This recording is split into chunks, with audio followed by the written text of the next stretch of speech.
One day, a treasure map appeared. It said that the martial arts of Qi and Jija, the greatest martial artist in the history of the Murim, were hidden inside Hangan, along with the secret weapon he had left behind. This would be the spark that would set the murmur ablaze, which had been very quiet. Suddenly, one of the mountains split in half, and a boy came out, saying that he had finally escaped that cave.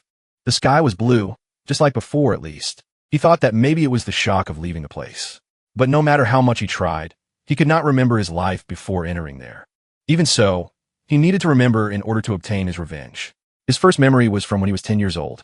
An old man introduced himself as Chang Jija, saying that they might not understand or believe it, but that in 10 years they would have to save the world. 100 children were gathered by Qi and Jija, and the boy was one of them. He still remembered the calm eyes of that old man who ordered them to obey everything he said. He also explained that the next day they would begin martial arts training. The boy did not feel fear because he was an orphan and had nothing to lose.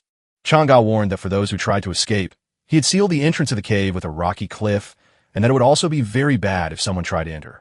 Everything from eating to sleeping was controlled by him. They could not do anything on their own. The first martial art they learned was how to breathe.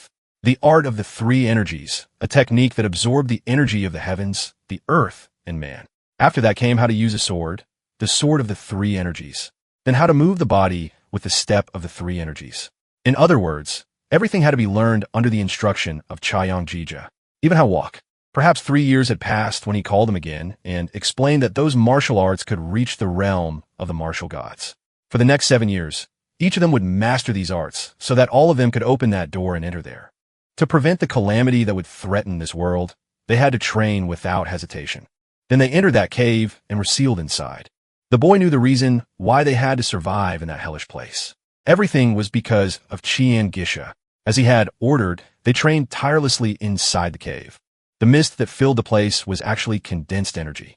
Because of that, the arts improved day after day. But the energy became so dense that even space itself began to give way and strange portals started to open. Demonic creatures invaded the cave. On that day, they saw the gate to hell. They fought against it, but it was a nightmare, a brutal fight for survival. The martial arts of the three energies were truly useful. But even so, no one besides that boy managed to survive. That was why he was the chosen one. He remembered his name. It was Dan Henu. Later at the Cloud Pavilion, Dan entered a restaurant, and a woman from an important family paid attention to him. Her guard commented that he was carrying a sword without a sheath. Another man observed that the sword looked exceptional. Dan sat down to have a meal after a long time.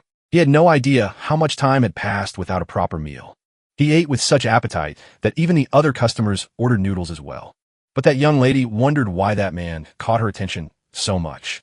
When he finished the meal and the waiter came to charge him, Dan realized that he had forgotten about that thing called money. The waiter said that it was a problem and that if he ate, he had to pay. Dan replied that he had nothing. The waiter then asked for the sword as payment, but Dan said he could not give it. It was the sword he had traded for the life of his last friend. The waiter asked if he had planned to eat for free from the beginning, and people were already getting up to collect the debt. Then that young lady approached with money, saying that she would pay. She got close to Dan, who asked why she had done that, thinking that he should say something in that situation. Seeing him up close, she was certain that his eyes were like those of a child seeing the world for the first time. Dan tried to say something, but simply left. She noticed it. People commented that he had not even said thank you. How strange. The young lady's brother said that he was a vagabond with no sense of gratitude. She noticed that his sword was incredible, a handcrafted sword, but walking around without a sheath could bring trouble. So, she decided to follow him because he needed a sheath. On the streets, Dan remembered that he should have said thank you back then, but he only realized it now. Later, back at the Cloud Pavilion, the place was full of martial artists. That young woman from before was introduced as Josei Hohan. She commented that the influence of the Murim alliance was incredible. Joe and Henan, the son of the clan leader and her brother, agreed, saying he never imagined that the leader of the alliance himself would make a move.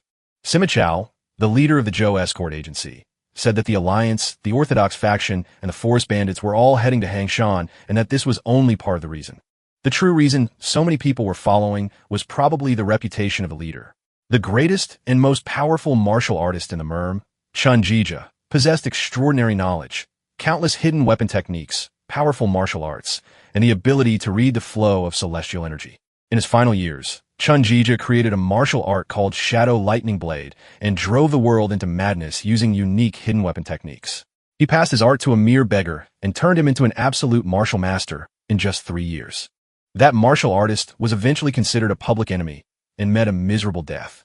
But the incident only drew even more attention to Chung Jija and his techniques. After that, many groups of the Murim went in search of him, but he disappeared without a trace. Saint-Michel thought that the Zhou clan leader had discovered the treasure map with Chinnage's martial art and that it was natural for the entire Murim to covet it as well. He said that since he was accompanying the leader at the request of the Zhou clan, nothing serious should happen. But even so, they should remain cautious. Sometimes things that no one can predict happen in this world.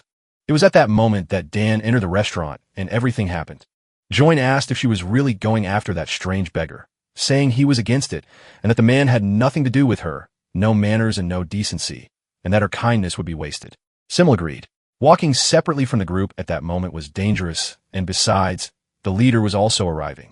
So, Hyen replied that it was fine and that she would stay there. Meanwhile, Dan was a bit lost in that busy and crowded city, seeing various merchants and street performers. Everything was calm and peaceful.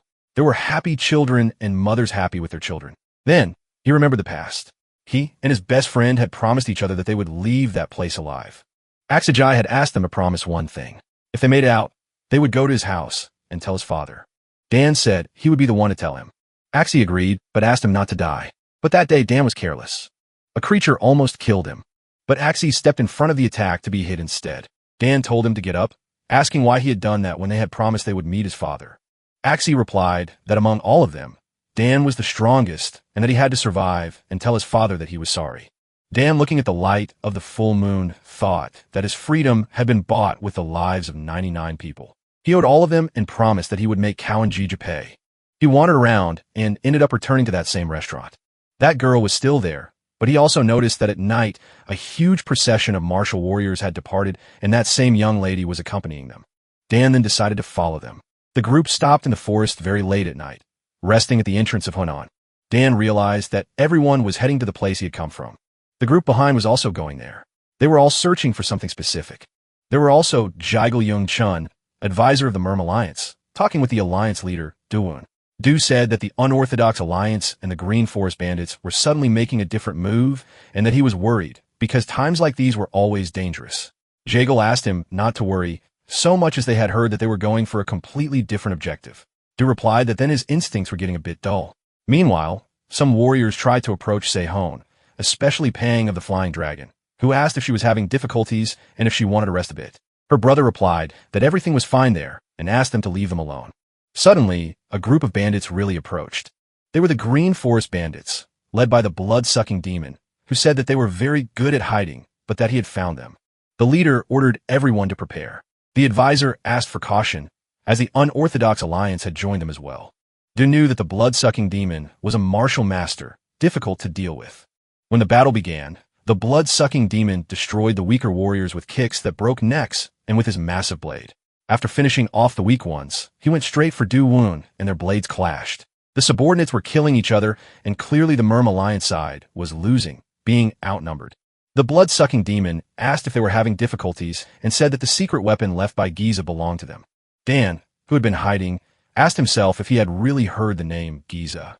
He drove the tip of his sword beneath a rock and hurled it onto the battlefield. Then he shattered it with his slashes, used it as a distraction, and killed everyone beneath that rain of fragments. After joining the battle, he simply asked where Giza was. Du was surprised that he had not sensed the boy's presence at all. The advisor thanked him for the help, but asked why he was looking for Giza there since he had died 10 years ago. Dan asked if that was true, unable to believe he was dead because he had still not avenged the deaths of his friends. At that moment, the energy of the void began pouring out of Dan's body, causing the warriors of the Murim Alliance to freeze in place, swallowed by that devastating sensation. Dan had endured a bitter amount of time and escaped that hell. But now, the target of his revenge was already dead. After everything that had happened after everyone had died, telling him to take revenge, the Alliance leader was not overwhelmed by the void energy and realized he needed to stop it. Otherwise, the Murim Alliance members would suffer energy deviation. The young lady, Seho Hyun, whom Dan recognized as the girl who had once shown him kindness, approached to speak with him. Dan realized that he too had only survived thanks to the kindness of his comrades from that hell. Since Giza was gone, he could no longer take revenge. Maybe he would have to find them somewhere else. Suddenly, the void energy disappeared. The warriors returned to normal, and even the alliance leader was shocked. Dan knew it was something even experienced masters struggled to escape from. He wondered who that kid really was. Seo Hen asked if Dan was searching for someone and told her uncle that this person had helped them, asking if they could travel together to find whoever he was looking for. Sima became slightly nervous. It was hard to refuse the request of someone who had truly helped them, but the Murmur Alliance warriors had been affected by the void energy, and he did not know whether the Alliance leader would allow it. Du thought that boy was capable of killing Green Forest and unorthodox Alliance bandits in an instant, making him dangerous. Considering the losses they had suffered, it was better to keep such a threat nearby. The Alliance leader eventually agreed. Sima then asked whether Dan would consider working for the escort agency, and the surrounding warriors were impressed since working for that agency was an incredible opportunity. Dan said he was not sure. Join commented that it was not just some random place where anyone could work. Dan replied that he would like to answer, but he did not even know what an escort agency was. Everyone looked confused. The old man then explained that an escort agency transported belongings and protected clients. One of the Flying Dragon warriors asked where that country bumpkin had come from, but Pang drew attention to Dan's sword and the killing intent overflowing from it, saying it was no ordinary weapon and that it was being wasted in the hands of a hillbilly. Many eyes were now fixed on them, so they decided they would wait until the Alliance leader entered Hangan before taking the sword. When they finally arrived at Hangan, with the sun still rising, everyone noticed something strange about the place. Dan himself wondered what they were searching for there, since he had just come from that place.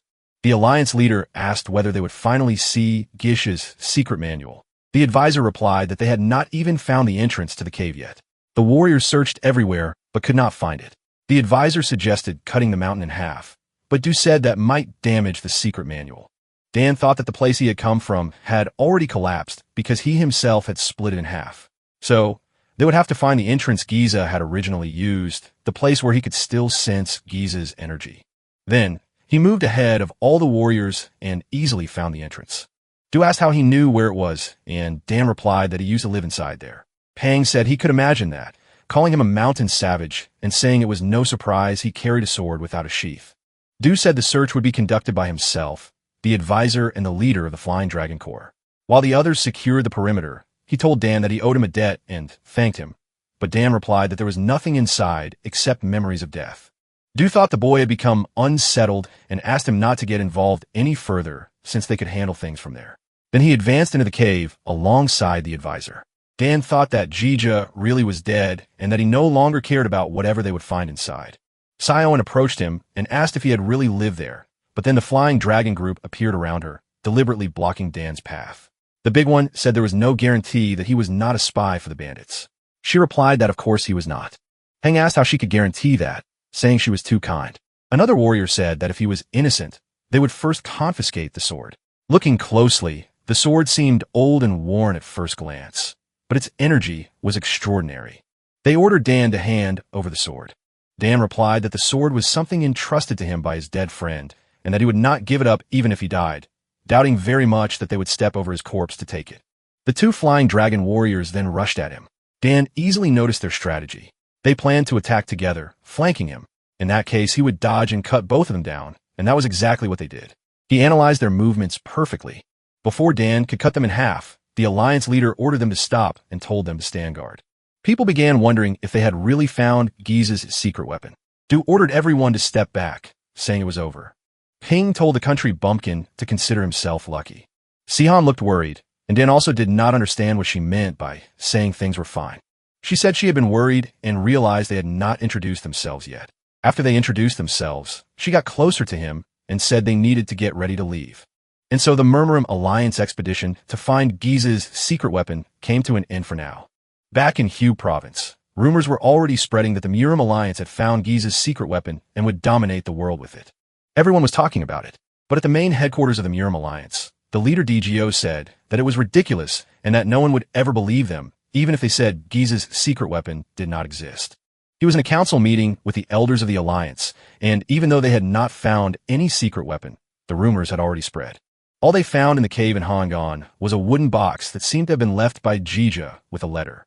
The letter described that the blood demon would be a figure who would shake that era, seeking to throw the entire Jiang Hu into chaos. To prevent this, Jija had formed 100 unparalleled martial masters and begged that they be used to kill the blood demon. To control such warriors, the yin-yang parasite inside the box was absolutely necessary. Jija claimed that with it, the blood demon would never escape. When Du opened the box, there was indeed an orb containing the yin-yang parasite. But the most shocking thing was that there was no trace at all of the 100 martial artists mentioned in the letter. One of the elders asked if it was all just madness from Giza. Du replied that on the contrary, it seemed that there was some force working behind all of this. There are also reasons to doubt. In Henshin, the true objective of the forest bandits did not seem to be Gaia's secret weapon, but rather to harm the Murim Alliance. They never searched for the weapon. Du admitted that in Henzhan they had not found a single trace of it, and the fact that a large number of bodies had disappeared was proof. The rumors in the markets kept spreading like a snowball rolling down a mountain in a clear attempt to draw all of Jangha's attention to the Murim Alliance. The elders asked who would do something like that. One of them said they should suspect the head of the Zhou clan, since he was the one who brought the map. Du replied that he did not trust that man, but that there could be a spy inside the Zhou clan. Given the seriousness of the situation, they needed to send someone capable to keep watch over the Zhou clan, because even if the clan was not behind everything, it could be being used by traitors. Then, back at the Zhou clan estate, the head of the escort agency returned with the young master and the young lady accompanied by Dan. Dan thought that house was enormous. Sima said he would meet with the leader and ask someone to take Dan to the agency. CI had wanted to buy him a sheath on the way. Dan thought that people in that world were obsessed with sheaths and that it made no sense. Si Hoyan said that the sheath he was using was already completely patched up and that no matter how good a sheath was, it could not withstand the energy of the sword. In fact, the sheath he had at that moment broke apart completely. Dan said he did not need a sheath and that it was fine. Sayo apologized to him for saying she would make him a sheath and not following through. Dan wondered why she was apologizing, remembering that it was the same thing his friend had done when he was dying. He then told her to never apologize again, that he did not want to hear those words anymore. She was shocked. Sima called for Dan to come quickly, and Sayo Hien stayed behind wondering if she had said something wrong. At the Renat escort agency, Dan noticed that there were many porters around doing manual labor and carrying luggage. Sima walked past several people giving orders and told Jonk that he had brought a new porter and that he should take care of him and train him. Zhangqiu replied that he would be strict with him. Sima thought that the guy was a bit rough and told Dan to learn properly and good luck. Jonk with a big grin said that even though he was a newcomer brought by the agency chief, he would not treat him any differently and that he would receive the same lessons as any other rookie. He asked his name, and Dan introduced himself in a blunt way. Jonk asked why he was speaking so coldly, and Dan replied that his arms and legs were very short. Jonk asked if he was trying to pick a fight and if he wanted to die on his first day. Dan felt intense hostility from him and wondered if he should just kill him already, placing his hand on the hilt of his sword. Zhangqiu asked since when porters walked around with swords and ordered him to hand it over. Dan said no. With that tension and Dan's killing intent, poor Zhangqiu backed down and said they would stop there for today, that it was too late and that training would start tomorrow. Dan thought that a strange number of people were coveting his sword. The other porters celebrated that Zhangqiu had backed down to the newcomer, and everyone went to rest and sleep. Zhang Chil, however, kept thinking about how he would make Dan pay for that humiliation if it were not for the sword. In the middle of the night, while everyone was asleep, John got up to look for the newcomer and thought he must be sleeping somewhere nearby. But he came across Dan himself and asked if he was not sleeping. He then noticed that Dan had his eyes closed, sleeping while standing. Zhang Chil tried to take the sword, but Dan opened his eyes, and instinctively the poor porter froze. It was only for an instant, but Zhang Chil saw his own death and felt overwhelming fear like prey before a predator. He begged for forgiveness desperately. Dan closed his eyes again because he was simply circulating his internal energy to protect himself. That habit of sleeping while standing had started during the long period he spent in the cave, living in constant alert. Even while resting, eating, or sleeping, he never lowered his guard. The next morning, Dan woke Zhangqiu, who ran away from him in fear. The other porters got up early to start working, but they were impressed by Dan's abilities. He moved several boxes with his feet and hands using the movement of the wind itself. He was extremely strong and agile, stacking all the boxes as if they were nothing. The porters told him to be careful, but he went on moving all the boxes again like that, taking all the work for himself. The young lady heard about it from one of the porters, and during their break, she remembered what Dan had said to her the day before. Maybe she had said something that upset him, and that was why she wanted to apologize, but without actually apologizing. She also found it strange. She was so curious about the meaning of those words that she could barely sleep. So, when he passed by, she blushed. Dan said that he had started working as a porter. She asked if he liked the job, but that was not what she had wanted to ask, and she lost her courage. Dan replied that he liked peace, and that what he disliked was when that peace was broken. He also said that hearing a friend apologize was very unpleasant. Co thought that meant he saw her as a friend, and replied that it was fine. She would never say that again. Then Ping appeared saying, "What a coincidence," and commented that Miss Jo had become even more beautiful than the last time he saw her. She asked what he was doing there, since he should be busy with Murim matters. He replied that he had received another mission, and that they had decided to provide maximum support to the escort agency. Contrary to Dan's desire for peace and harmony, the Murim world was on the brink of a bloody whirlpool. Meanwhile, the Lord of the Celestial Watch was receiving news that 30 members had been annihilated. One of the survivors begged for forgiveness, saying they could not find who had done it. The leader asked if the Celestial Watch force was strong enough to defeat the entire Black Tortoise unit of the Murim Alliance, and even so, it had been annihilated. Then, with his power, he made all the bodies levitate and drew the blood out of them, saying that they had all been defeated by a single person.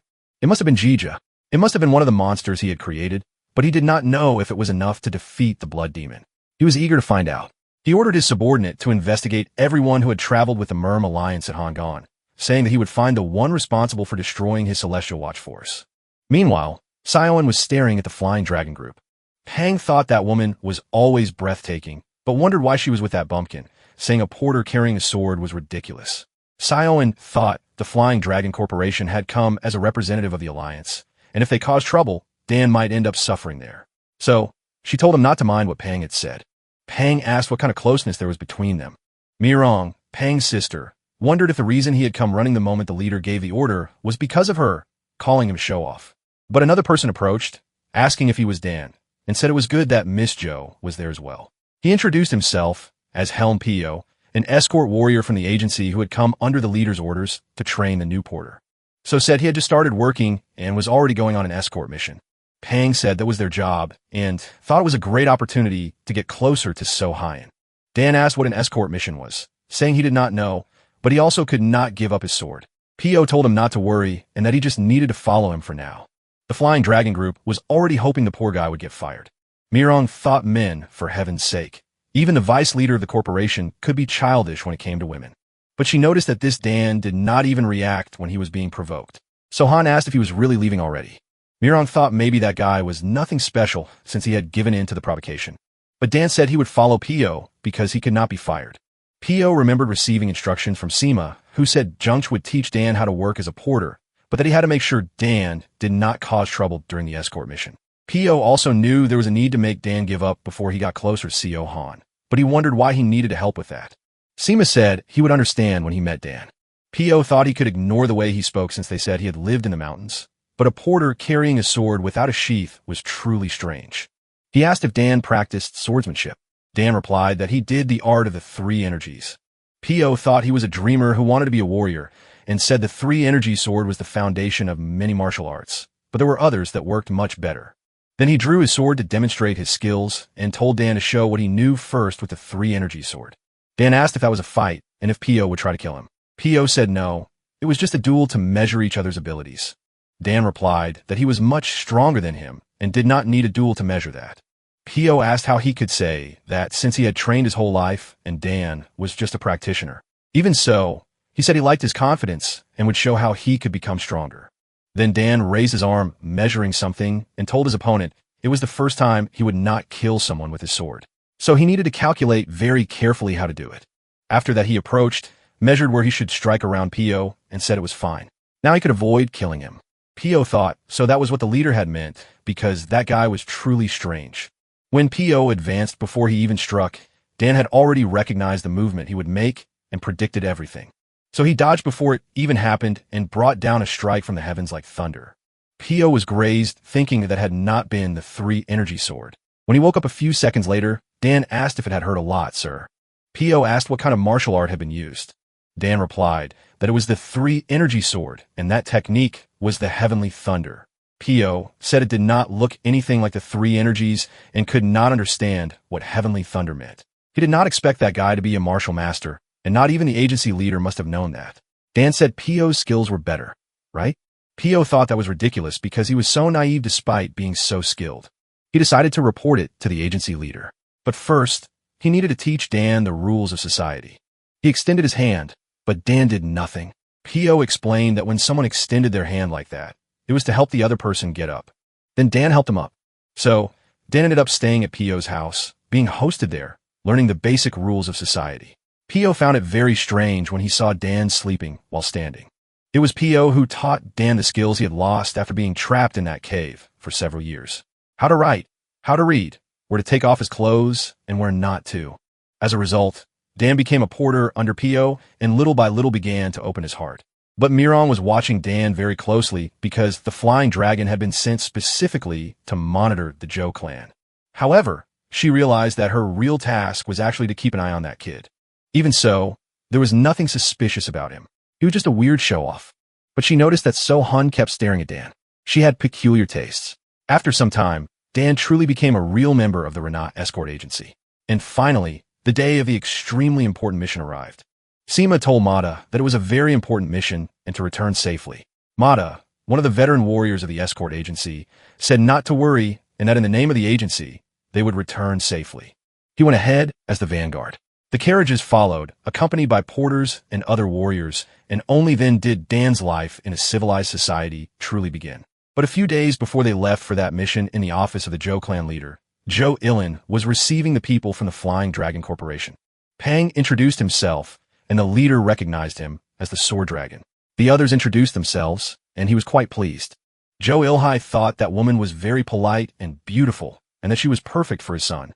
He said that while they stayed in his house, he hoped they could teach his children through an exchange of martial arts, since he knew that when young men and women interacted daily, they naturally grew closer. It was a good opportunity for his son. Murim, however, had her eyes on something else. She told her brother they had that mission to complete and asked why he spent so much time watching the young lady, even while she trained. She herself had been observing for days, but Say had not even looked at Pang and kept looking at that other random worker. Pang said there was no need to worry about him, and that they had requested an audience with the clan leader himself. It was obvious they were more important. Meanwhile, the escort agency members were having their last meal before leaving for the mission. Dan thought cooked food was amazing, delicious, since he had only eaten raw monsters. P.O. said he had never seen anyone eat like him, as if he were performing a ritual. Even so, he told him to eat well, because the mission would be very difficult and the destination was Sichuan, homeland of the Tong clan. This time, the request had come from one of the greatest clans in Jianghu. At that moment, the clients were passing by. Tong Hogwan, an elder of the Tong clan of Sichuan, and Tong Cheli. P.O. explained that not only that, but regardless of the escort warriors from the agency, the Tanglan itself had come with their own guards, which made it hard to guess how valuable the cargo they were transporting was. Dan kept his eyes on the old man. Hogwan said he could smell something very pleasant, that it was quite annoying, and then he exploded a butterfly using only his internal energy. He explained that among those hunters, there was someone emitting a very unusual energy, and he had clearly noticed it was Dan. But at that moment, the main guard, Mayuki, said the preparations for departure were ready and that they could rest assured. Hagwan thought he must have sensed Mayuki's energy and said they could leave soon since the journey would be long. Even so, the elder remained suspicious because he did not know that Mayuki's energy was that great. Mookie told the escort warriors and porters to finish eating and listen. The symbol of the Renat escort agency was speed. Normally the road to Sichuan would take 4 months, but they had to arrive within a month and a half. Everyone got a bit nervous and answered, "Yes, sir." Hayo warned Dan that if he got on the bad side of the escort leader, Mookie, he would be fired immediately, so he should not fall behind. Then everyone started getting up in a hurry because Mookie was already preparing to depart. Dan wondered what falling behind me. Later, the horses were running, the porters were running, the warriors were running. Mayuki's missions were infamous because of his strict personality. But the real problem was that it was not only the escort warriors trained in martial arts who needed to keep up the pace, but also the porters who had to run without that same physical preparation. Dan, on the other hand, was completely relaxed, as if it were just a walk. When it was time to sleep, Mayuki asked if the boy was not going to sleep. Pio replied that he slept like that, sir, standing up. And so, Dan and the escort group arrived at Pingding Mountain on a journey that would take 4 days, but they stopped when they were ambushed. A spear was fired, but Miyuki split it in half with his sword. It was a group of bandits. Hogwan said they were just green forest bandits and told everyone not to panic. They could keep observing for now. The disciple Chell replied, "Yes, sir." Pio said they would retreat if they paid the toll and told Dan not to worry. Dan wondered if they were the same bandits as before. Miyuki threw chains with coins which were the toll and ordered them to clear the way. But the fat bald man cut the cords, saying he did not want small change and that he wanted goods. Then he leaped toward Miyuki, attacking violently. That bandit was not there for cargo. He was there to kill. Miyuki managed to block the first strike, but the kick to his chest made him cough blood. The fat bald man asked if that escort agency really thought they could stop them and ordered everyone to be killed. Several bandits rushed toward the porters. Junch panicked just like the others. Hagwon asked who was backing those bandits, because they were not mere Green Forest bandits. The bald man said they were the heroes of the Green Forest bandits and that it was an honor for them to die by their hands. Hagwon replied that it was a shame because if they were just bandits, they could have lived. Then he fired a poison needle that pierced the first bandit's chest, exploding him into blood, and followed with a rain of those needles that pierced several bandits along the way. The people behind it all finally appeared. The ones who had hired the forest bandits were from the Phantom Hall. The first one said that since Tang Hagwon of the Tang clan had personally interfered, they would not waste time standing there. That was an order from the Phantom Hall, and no one would leave alive. Hagwon told everyone to prepare, saying those guys were serious opponents. Even if everyone from the escort agency fell, they had to deliver those items to the main clan. He told the guards, the elite of the elite, that no matter what happened, they had to protect the escorted item. The Phantom Hall assassins were ruthless and killed several porters and warriors in an instant. But Dan stood in the middle of the battlefield, just watching. Mayuk thought his escort warriors were no match for those assassins who were true masters. Even if the Tang clan had the advantage over them, they had no intention of drawing their sword for their sake. But when Dan found himself facing the person who had helped him all along, he finally drew his sword and with a lightning strike pulverized that assassin. The others wondered what that explosion had been. P.O. told Dan to hurry and help the others as well. Dan asked why and said he had only helped because that one was his friend. P.O. said they were all part of the escort mission and asked him to please help the others too. Mayuk was gravely injured. Young Chil had already been subdued by the assassins, and Dan did not quite understand what P.O. meant. But since he was asking fine, he would help. Dan advanced against the assassins while the escort agency members were truly struggling. Only Hagwon could vaguely sense Dan's movements. The assassins could not.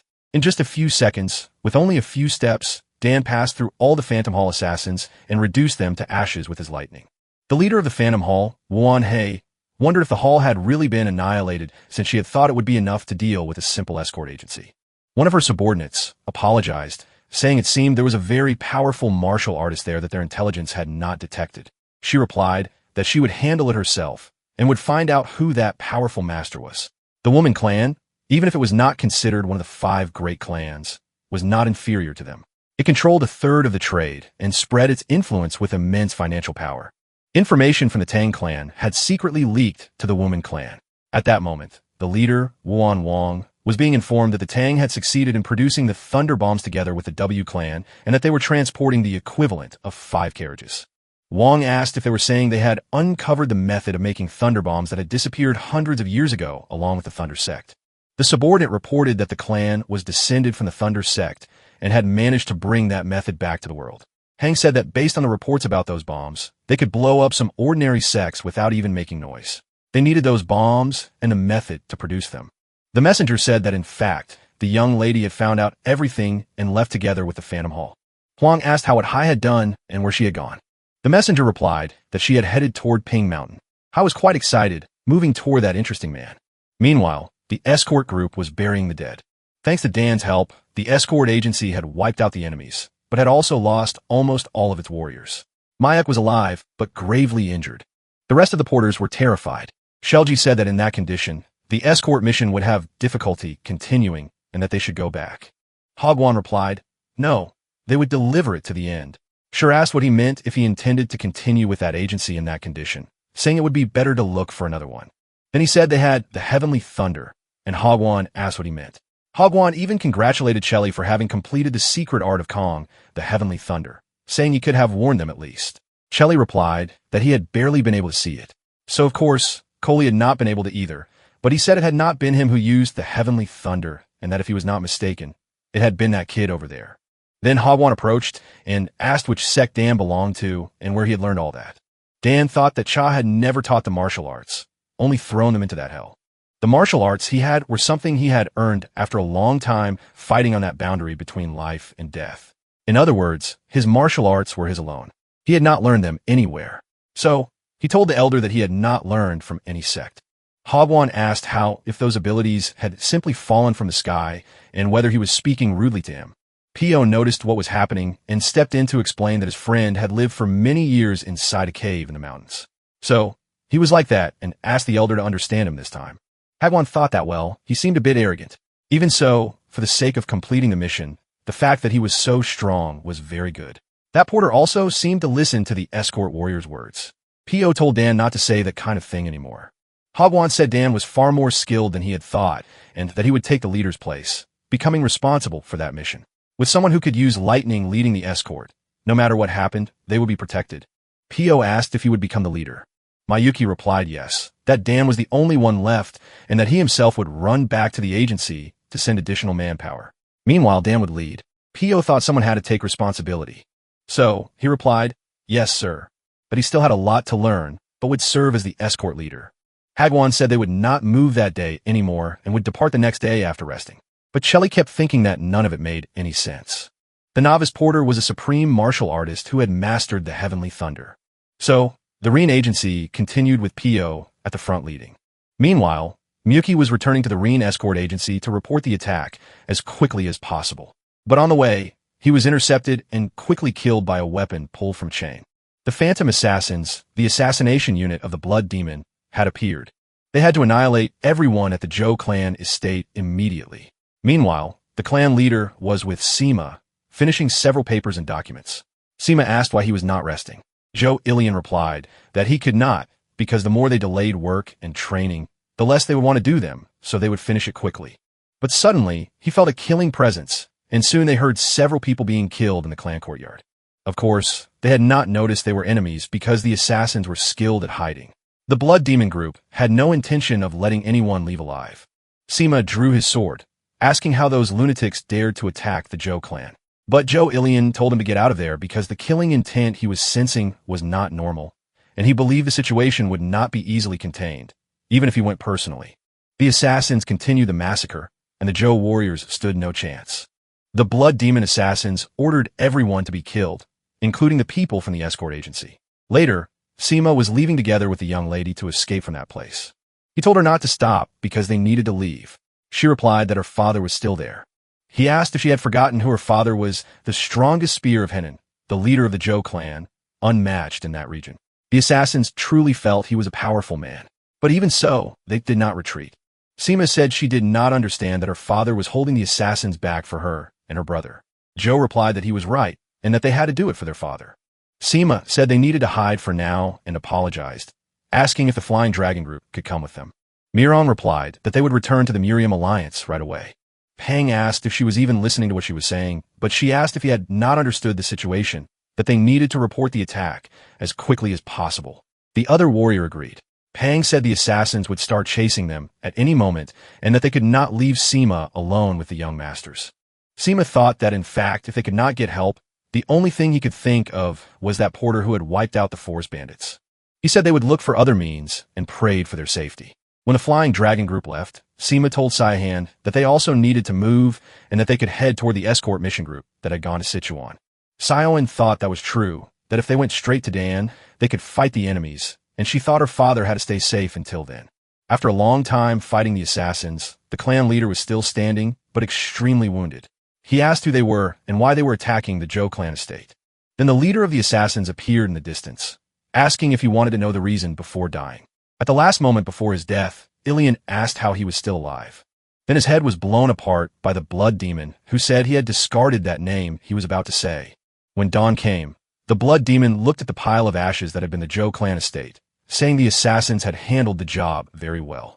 One of them replied that the others were chasing the last members of the Zhou clan bloodline, but asked why annihilate them. The Blood Demon said that to restore his power, he needed to trample that estate. He asked if the assassin knew his relationship with Giza. The assassin replied that he understood they were rivals who had risked their lives against each other. The Blood Demon confirmed it, saying that Giza and he shared a bond that could not be separated and that he was the only one left. But there in the Zhou clan estate was one of the 100 masters that Giza had planned to create to stop him. It was his first step to destroy all of Giza's plans. That was why he could not let that last route, that last seed planted in this world, survive. Sima noticed that the assassins were already closing in on them. They needed to run just a little more because then they would reach the escort mission group. But the young master was already falling behind, and soon Join was pierced in the chest by a hook and pulled away by the assassins. One of them rushed towards Sei Ho Yen. The horses collapsed over each other, and Sima wanted to at least protect that girl. Sioen wondered if her father had already fallen. They had come this far. At the moment one of the assassins tried to cut her neck, a lightning strike intervened, destroying the sword and the assassin. It was Dan who had heard the young lady's call and appeared to resolve the situation. Earlier, while returning with the porters and Pio alongside the escort mission, Dan had heard something and told Pio he would be right back. Then he simply disappeared. Without a doubt, Dan had clearly heard her voice and her call. That was why he destroyed that sword and killed the assassin. Sima asked him to take care of Co Hyen for him because that was all he needed. The blood demon assassins did not care about that boy and would kill him as well just because he stood in their way.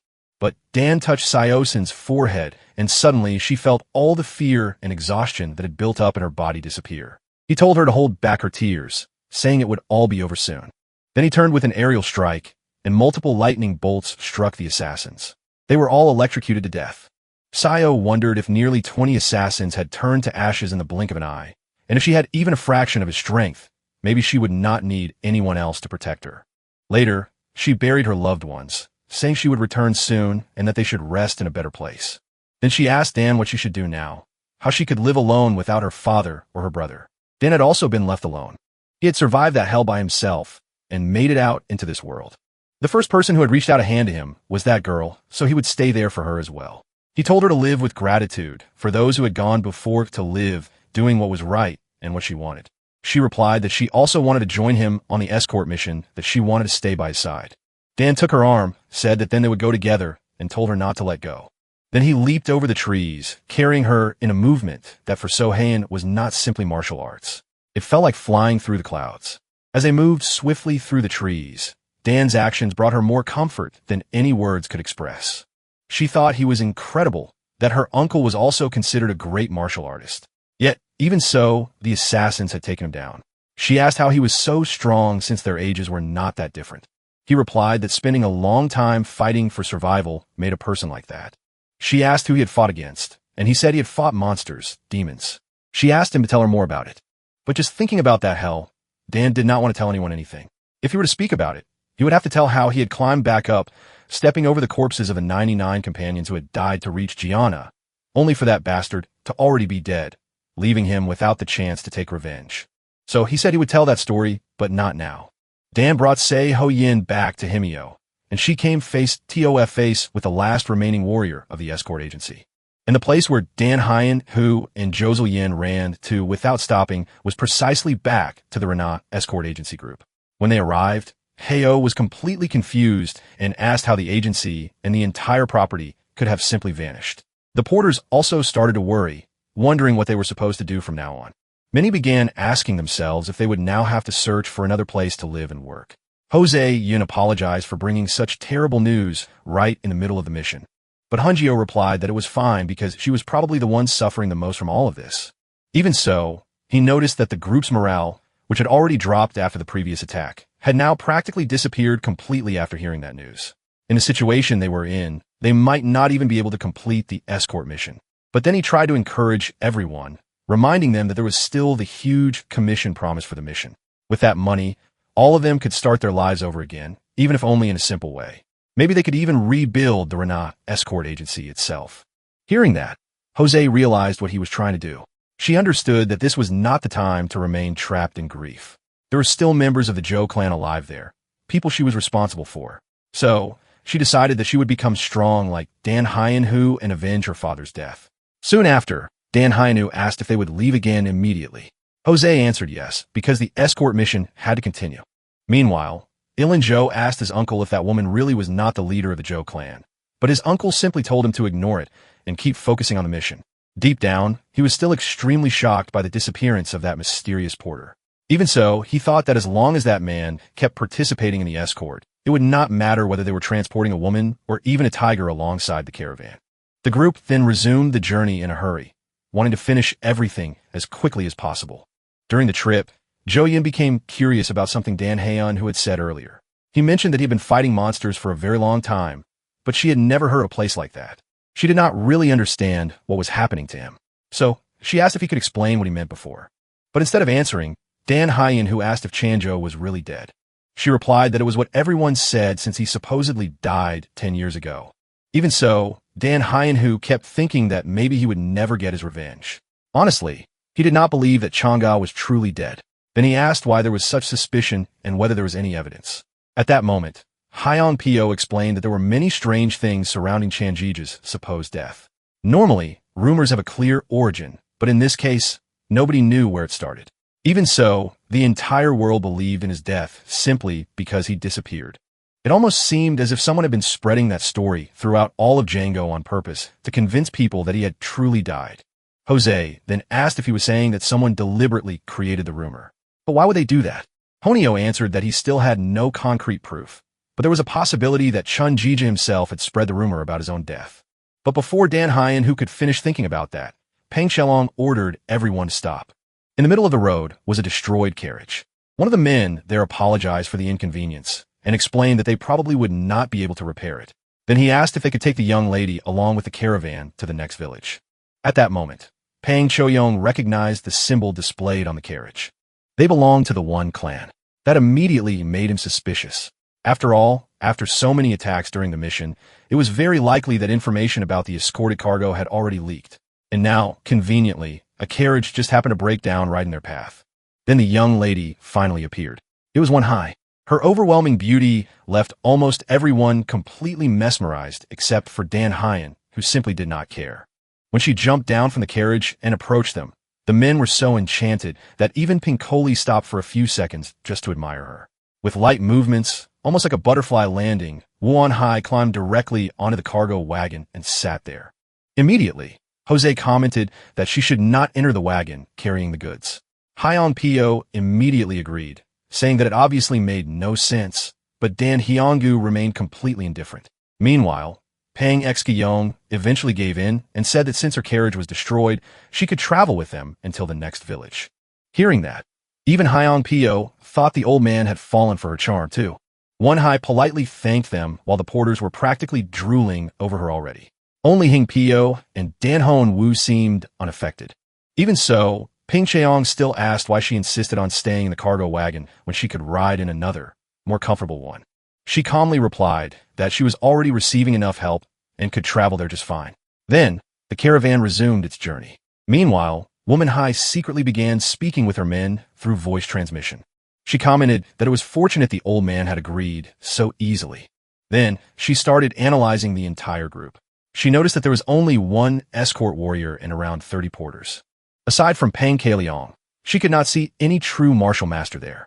That seemed far too strange for an escort transporting 5 wagons filled with thunderbombs. The thunderbombs were incendiary explosives created by the Thunder Sect, weapons capable of destroying entire sects without leaving any traces behind. The sect's influence grew enormously after the creation of those weapons. But ironically, it was precisely because of them that the sect itself was eventually destroyed. After that, the Thunder Sect disappeared for hundreds of years without leaving behind any trace. But now the method for creating the bombs had returned to the world once again. Won-hai had also learned that the Ghost Pavilion had been wiped out by that group. At first she thought they had used the thunder bombs, but apparently that was not the case. So she began wondering who had stopped the attack, because looking around, there did not seem to be anyone particularly strong there. That was when she noticed something strange. One of the porters was carrying a sword. Even though he did not look like someone trained in martial arts, he caught her attention for some reason. But the most absurd part was something else entirely. From the moment she appeared, that man had not looked at her even once. That struck directly at her pride. After all, could there really be a man in the world capable of ignoring her beauty? So, she called out to Dan Hyen, who he turned toward her normally. But the instant she met his cold eyes, she involuntarily froze. For the first time in her life, a man was looking at her with complete indifference. There was no desire, fascination, or admiration in his gaze. At that moment, Won-hai decided she would never accept such humiliation. It did not matter who he was. She would make that man kneel before her. Later, when they finally stopped to rest after running all day, trying to complete the mission as quickly as possible, Dan Haeon, who stayed alone near the entrance of the forest, Jose approached him carrying a meal. But before she could reach him, Woo-hee quickly passed by her. She then approached Dan Haeon, who whispered in his ear that she could give him exactly what he wanted if he followed her into the forest and entered the woods without even looking back. She knew he carried a sword and assumed he had an interest in martial arts. Because of that, she intended to lure him using the special techniques of the woman clan. Deep down, she even wondered if he would be capable of keeping up with her. But suddenly, Dan Hyen, who appeared right in front of her. He had arrived first. Startled, Won Hai let out an involuntary scream, causing her men to immediately rush toward the center of the forest.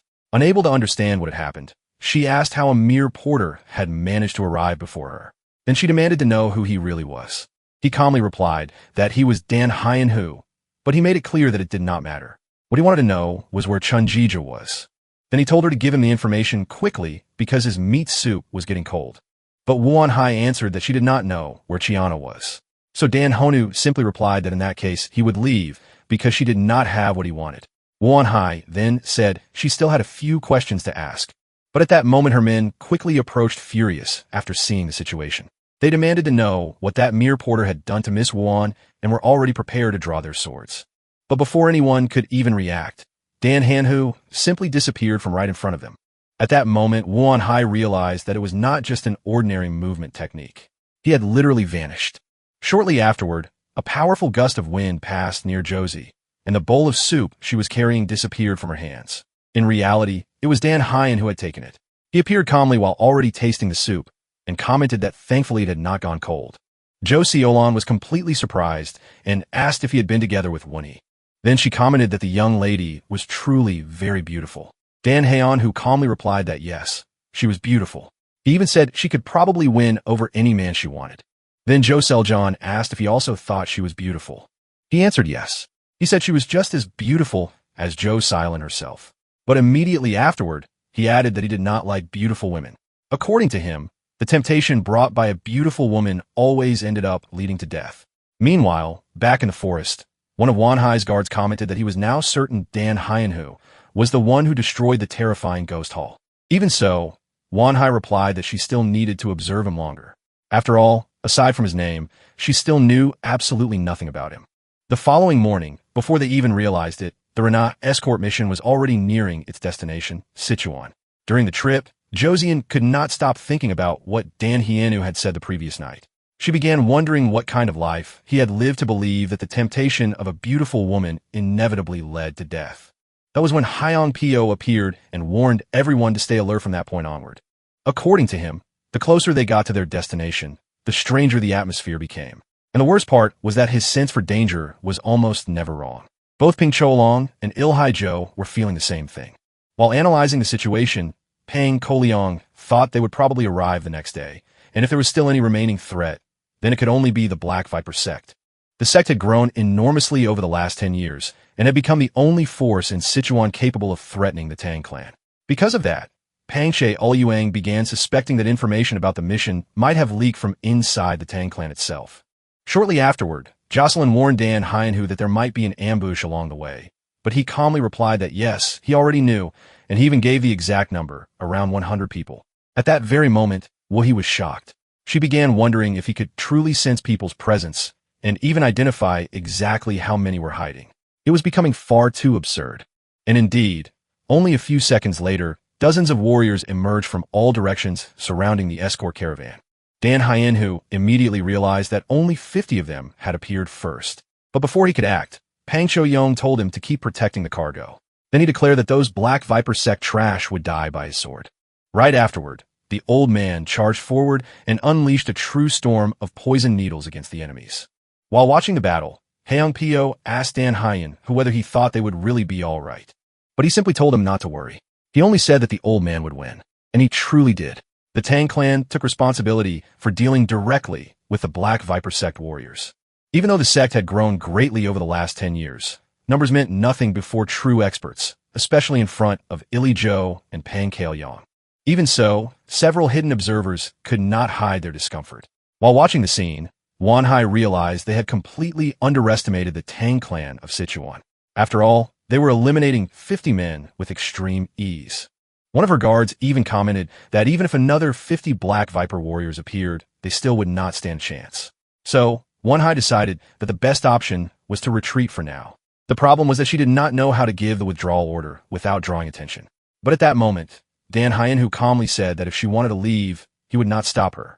Immediately, one of the guards realized something terrifying. He had heard their entire voice transmission. Then Dan Hyen, who coldly warned them that if they did not retreat now, he would kill everyone there. Won Hai immediately realized he was not bluffing, so she ordered Young Chil to transmit the retreat message at once. Afterward, she commented to Dan Hai and who that thanks to him, the warriors of her clan would not need to waste their lives in that place. But the reason Dan Haeung-hu allowed them to escape was not because of the ambush. In truth, something else was bothering him.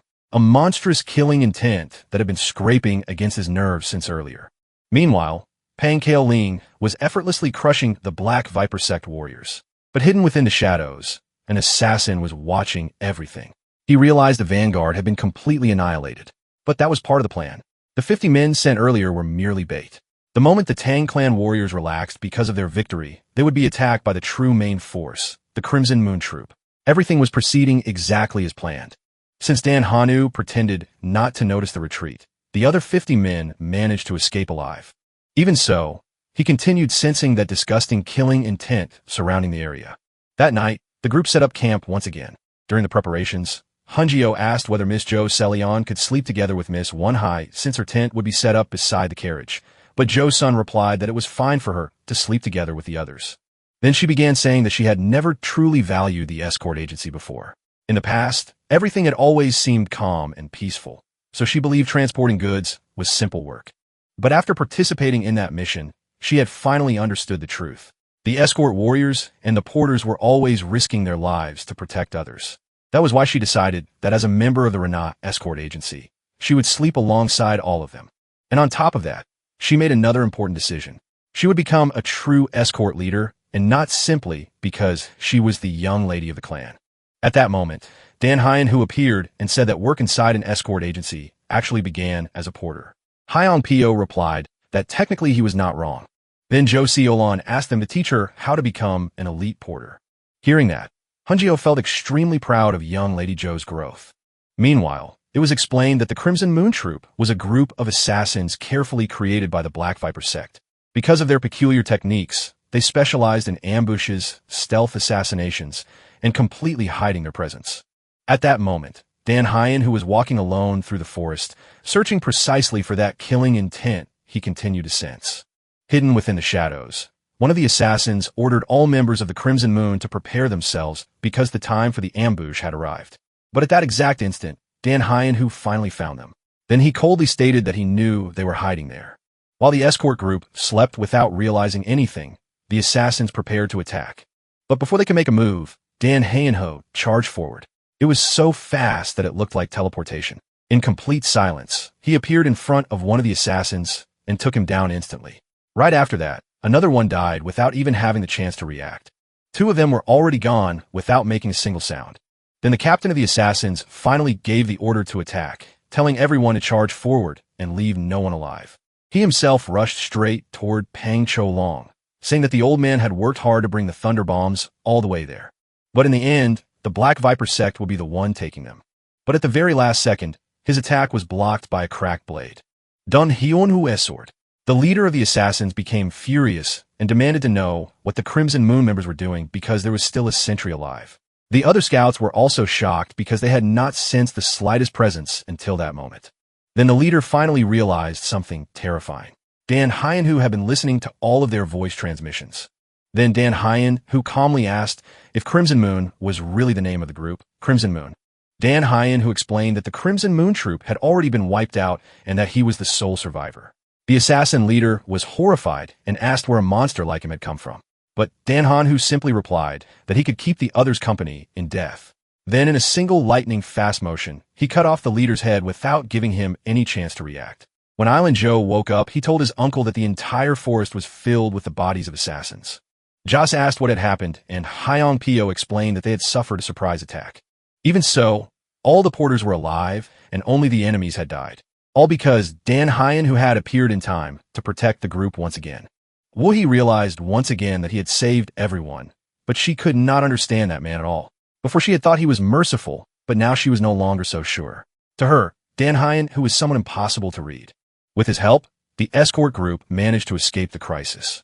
And since there was no one left to threaten them on the road, They continued their journey until finally arriving in Sichuan province. As soon as they delivered the cargo, the first thing the porters did was go out drinking and relax after everything they had been through. At that moment, Ilhai and Joe felt slightly bothered by Wunni's presence and asked if she had not said she needed to stop somewhere else before Chengdu, since they were practically there already. But she told him not to worry because when the time came, she would leave on her own. Meanwhile, Hyeon Pyo warned Dan Huinhu that once they arrived at the Tang clan, they would probably become very busy. Not understanding, Dan Huinhu asked why. Hyeon Pyo then reminded him that he was not very good at jokes and explained that the Ackland was located near the Sichuan Tang clan since he had mentioned a friend from there. He would probably want to visit them. Hearing that, Dan Hyun immediately remembered Saji A.K., the friend who had asked him to find his family someday. So, he confirmed that they needed to go to the Ackland immediately. After finally delivering all the cargo, the Tang clan warmly welcomed everyone. Pang Choyong handed over the escort payment and even added extra compensation for everything they had suffered during the mission. He also said that he would be counting on Jo Soo-young from then on and commented that perhaps he should start calling her leader now. For Jocelyn, that moment carried enormous meaning. She had lost her clan, her property, and everything she owned. But now she was receiving her very first official payment as the leader of the Renat escort agency. It felt as though she was finally rebuilding her life. Then Hung Pyo told her not to worry so much because things would get better from then on. Jose agreed and sincerely thanked everyone who had stayed by her side. Meanwhile, Won Hai, who had accompanied the group all the way to the Tang clan, ordered her men to forget about the thunder bombs. She knew that now that the weapons were being produced again, it would be impossible to hide that fact from the main clan. According to her, there had never been anything the woman clan desired and failed to obtain. No matter what it was, they always got their hands on it. But at that moment, what she desired most was not the bombs, but Dan Hyeonhu himself. After arriving at the Tang clan, it was not only the Wuan clan that showed interest in Dan Hyeonhu. Everyone whose lives he had saved multiple times began to see the young martial artist differently. But Dan Hyeonhu himself had only a single objective in mind. Wan Huang personally offered the group a place to rest within the Tang clan for a while. But Dan Hyeonhu quickly accepted and then leapt away with a gigantic jump.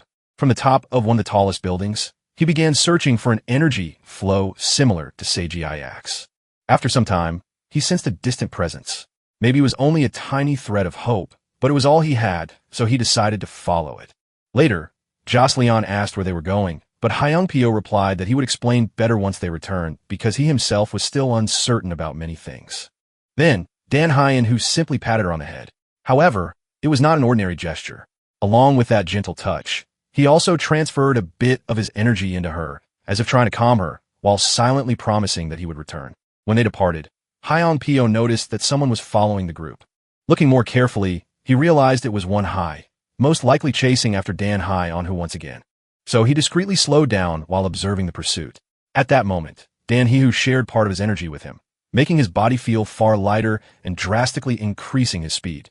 Upon noticing that, Won Hai was stunned and wondered where such absurd speed had suddenly come from, since that warrior had not seemed particularly fast before. During the night on the outskirts of Chengdu, they finally arrived at the headquarters of the AK clan. Hyun Pyo said they could enter if everything was ready, but he was immediately bothered by the fact that there were no guards protecting the place. Then he knocked on the gate. The man who appeared looked extremely similar to Dan Hyeonhu's friend. The guard immediately stated that he did not know who they were, but that the clan was not receiving guests at the moment. Then Hyun Pyo asked if anyone there knew AK. The guard's expression completely changed the moment he heard that name, and he demanded to know exactly who was looking for Seiji. Instantly, Hyun Pyo felt an enormous killing intent pouring out of the man, so heavy that he could barely breathe. Then, Dan Hyungu stepped forward and released his own energy, completely crushing the guard's pressure. That made the man furious, causing him to draw his sword and nearly attack at once. However, Hempio tried to calm the situation, explaining that this had to be some kind of misunderstanding and that Dan Haeon was Sayak's friend. Unable to believe it, the man asked how that was even possible. Then, Dan Hyeonhu introduced himself. Sensing the tension, Hyung Pyo also apologized for his behavior, explaining that he had spent a very long time isolated in the mountains and did not understand much about etiquette. The man then introduced himself as Wang A and revealed that Sayak was his nephew who had disappeared 10 years ago. Right after that, he asked whether Dan Hyeonhu had ever met Sei and demanded to know where he was. Hearing that, Dan Hyeonhu began connecting the pieces together. According to the rumors, Chung Yi-ja had died 10 years ago and Sayak had disappeared during that same period. To him, that hell where they had been trapped felt like it had lasted 100 years. But in the real world, only 10 years had passed. Then Wang-gak demanded an answer once more. And at that moment, Dan Han-hu revealed the truth. He said that Sayak was dead. The news made Wang completely lose control. Furious, he drew his sword and struck directly at Dan Han-hu. Even so, Dan Han-hu did not even attempt to dodge. Seeing that, Wu Hai became furious and rushed forward to help him. But he immediately stopped her, saying that he did not need her interference. Then everyone realized that Wang Ok's sword had not even managed to touch Dan Haeon, whose body, a powerful layer of energy, surrounded his entire body, completely blocking the attack. Wang Yak himself realized that and began to hesitate. Even though Dan Haeon was clearly so powerful, he was not retaliating. Maybe he truly had been Seiji's friend. At that moment, an older man appeared asking what was going on, and once again complaining about Wang Kok's explosive temper. Then he asked why he was attacking the guests. That man was Baiwen AK, the leader of the Aklan and also Sei-A's father. Wang immediately apologized, while Dan Haeon, who silently stared at the man who was his friend's father. Then he repeated the news once again. Sei was dead. Even though he was shaken, Baiwen A replied that deep down he had already expected that. Then he apologized for making the guests wait so long and invited them into the clan. Meanwhile, Josian was still waiting for Dan Han-hu and Hyong Pyo to return, trying to understand exactly what he had done to her when he passed that energy into her before leaving. But her thoughts were interrupted when she heard shouting coming from the tavern. A man was yelling that he had finally found his target and asking whether he had been hiding there the whole time. In the very next instance, someone was violently thrown into the tavern hall. The agency's porters were completely terrified. They had only sat down to drink and relax after the mission, but suddenly they found themselves in the middle of a bloody fight. Realizing the danger, Jo Seolon ordered everyone to get inside and hide immediately. Neither Hyo nor Dan Hyun-ho was there, so anything bad could happen. She thought that at the very least, the attack did not seem to be directed at them. Even so, the situation was absurd. They were committing murders in the middle of a crowded tavern. The ones responsible were two young swordsmen from the Black Viper sect. One of the men who was still resisting asked if they truly believed they could do such a thing and forced the Thunder sect to back down. According to him, the Tang clan would never let this slide. But one of the Black Viper youths merely mocked them, calling everyone their cowards. Looking more carefully, Josian realized that this was the same group that had previously tried to rob them. Then one of the Black Viper men explained that the sect leader had given them a chance to surrender. But since they had chosen to remain loyal to the Tang clan, they would all die right there. Then a true massacre began inside the tavern. While the slaughter continued, one of the young men approached Josian with a disgusting smile, asking what a flower like her was doing in a place like that. The others burst into laughter, commenting that apparently Young Chil had found yet another young lady to add to his collection without showing any fear. Josie ordered them to move aside. One of the men placed his hand on her shoulder and asked if she did not know what happened when the Black Viper sect desired something, but at that exact moment, she reacted. June grabbed his arm, twisted it behind his back with terrifying force, snapped the limb, and slammed the man onto the ground. Seeing that, one of the veterans laughed and commented that every flower had its thorns. Then he asked who exactly she was. She then introduced herself as Jo Se-Hullen, the eldest daughter of the Jo clan and the current director of the Renat escort agency.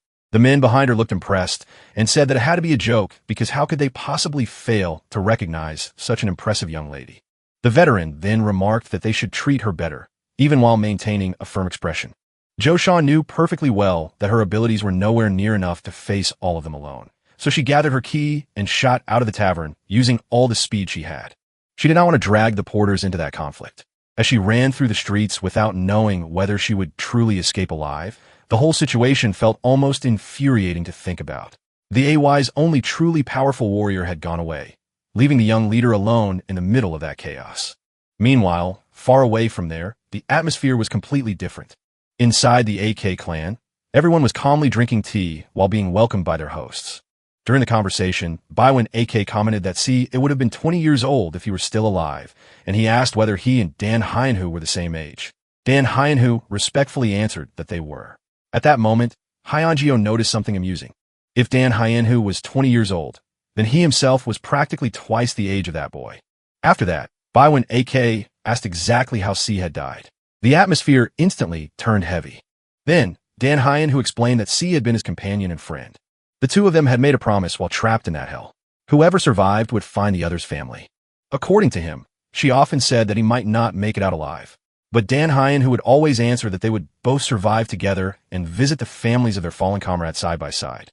But before the end, she had asked that if he did not survive, Dan Hyo should tell everything to his father and apologize in his place. Then Dan Hyen-who revealed that Se had sacrificed himself so that he could escape alive. Hearing that, Baiwen AK fell silent for a few moments. Then he said that his son had died saving a friend and that it was an honorable death. He commented that the last memory he had of Seiji was when he was still a small child. And while looking at Dan Hyeong-woo, he realized that this child must have endured horrors just as terrible. That realization tightened the Ackland leader's heart. Then Baiwen AK declared that from that day onward, Dan Hyen-woo would also be his son. He could call him father from then on. Everyone imagined that Dan Hyen-woo would never respond to that. The boy always seemed cold and distant. Even Wani thought that perhaps he would simply ignore the offer or even strike someone with his sword before answering.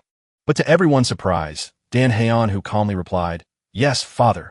That completely moved B1A, who began laughing as he said that he truly expected nothing less from Sage's friend. According to him, such boldness could not be measured with words.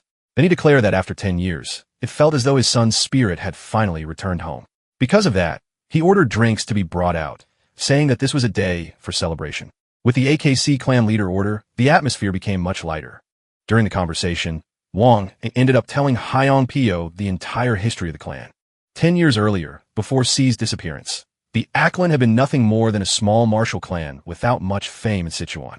But after the tragedy, Baiwen had desperately searched for his son until he practically abandoned everything else. Then at some point, a martial master appeared and passed down Chanjija's martial arts to him.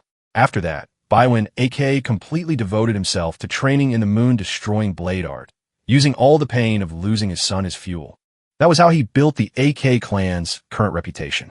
But Wangak also explained that recently his sect had begun swallowing up several martial groups across Sichuan without caring about their size or influence. Eventually, the conflict reached the Ackland, and now they were preparing for a decisive battle. So, he apologized once again, explaining that he had mistaken Dan Hyeon-woo and the others for members of the Black Viper sect. After hearing that, both Won Hai and Hyong Pyo began to suspect that this was probably the same sect that had attacked the escort mission earlier. While everyone was talking, Baiwen AK started getting worried after noticing that Dan Hyen-who kept drinking alcohol straight from the jar without stopping. The problem was simple. He had never drunk alcohol before. But then, even from far away, Dan Hyen-who heard some voices. It was the people chasing Joe Seolon. Immediately, he stood up and told his new father that he would be back soon. Before anyone could react, he disappeared using his movement art. Meanwhile, the Black Viper members had finally caught up to Joe Seolon. They completely surrounded her and started mocking her, asking if that movement technique was all she had to show as the leader of an escort agency. Then, one of the men rushed forward to attack her. But the moment his palm was about to hit Joe Seolon, a powerful energy burst out and instantly repelled the attack. He shouted, asking what the hell that was. At that moment, Josian finally realized what Dan Han-who had done when he placed his palm on her head. He had left a protective energy inside her body. Only then did those Black Viper bastards decide to stop holding back and draw their swords. Joe was unarmed now, and she also knew she couldn't defeat all of them with martial arts alone. Even so, she decided that if she was going to die there, at least it wouldn't be in a cowardly way. But before she could do anything, Dan Hyen-woo appeared right on time. He grabbed the sword of the first man who tried to attack Josian and crushed the blade into countless tiny fragments. Right after that, an electric discharge surged through the man's body, knocking him down instantly. Dan Hyeon-who asked her what she was trying to do. Did she really intend to fight all of them like that? Join realized that she truly hadn't been thinking clearly. The strangest part was that the moment she thought about him, he had simply appeared. Dan Hyen-who asked if she had been about to die. Was that it? Meanwhile, several Black Viper members started whispering among themselves, saying they thought they would finally be able to catch that girl after the protective energy disappeared. Then they looked at Dan Hyeon-who and asked if he was the bastard responsible for all of that. Dan Hyeon-who immediately understood the situation, but before anything else, he told Joe Yin never to do something like that again. He told her never to give herself up so easily like that. She answered that she understood, but the Black Viper men started provoking him, asking if he wasn't afraid of the organization. At that instant, Josian saw something she had never seen before on Dan Han-who's face, pure fury. He then reversed his sword and slashed the ground, but not toward the enemies. The strike raised several gigantic stone spikes that pierced through the bodies of the cowardly Black Viper members. Josian was completely terrified, unable to understand what the hell was happening. The entire ground was vibrating and seemed to be chasing the enemies. Then, an enormous earth dragon emerged, devouring the Black Viper veteran. Dan Hyen, who explained to Josian that this was the second form of the 3-energy sword art, the Earth Dragon. After that, he told her to leave the rest to him because he still hadn't finished eating. In the end, after all that chaos, the feast filled with drinks finally happened. The atmosphere inside the Ackland was light and peaceful. But there was one person who couldn't relax in that situation. Yen Beck, who was extremely meticulous and calculating, was also responsible for managing the affairs of the Ackland estate. The problem was that Dan Hyen, who had disappeared in the middle of the celebration, and that made him worried. He knew very well that the Black Viper could attack at any moment, and he still had no idea how strong that boy truly was. Biwanik said he understood his concern, but asked who told him to worry so much. However, Yinbek replied that the Black Viper was the most cowardly and vicious group in existence. He had even begun suspecting that those people might have infiltrated the clan from the very beginning, simply waiting for the perfect opportunity to gain the clan leader trust. And now would be the perfect moment for a surprise attack. And indeed, the White Moon Corps of the Black Viper was already advancing toward the Ackland estate. But Dan Hyen-woo appeared once again and said that those bastards would never even make it there. Right after that, the leader of the White Moon Corps was struck by lightning. Dan Hyen, who declared that he would not allow anyone to ruin his father's mood. As he charged toward the enemies, Jo-yeon watched the entire scene and thought to herself that he truly had a father. Now, Dan Hyen fought like a living storm. One of the mansion guards witnessed the entire battle up close and swore that he looked like a demon in combat. The guard then ran desperately to inform the clan that the Black Viper headquarters forces were invading the estate. Wongak and Yin Baek immediately replied that they had already expected that. Meanwhile, Baiwanuk ordered someone to bring him his sword at once. He even began purifying the alcohol from his body so he could fight properly. But the guard interrupted him, saying there was no need. According to him, the invaders really had arrived, but someone had already wiped them all out. A demon. The guard said it was a true demon that massacred every single Black Viper.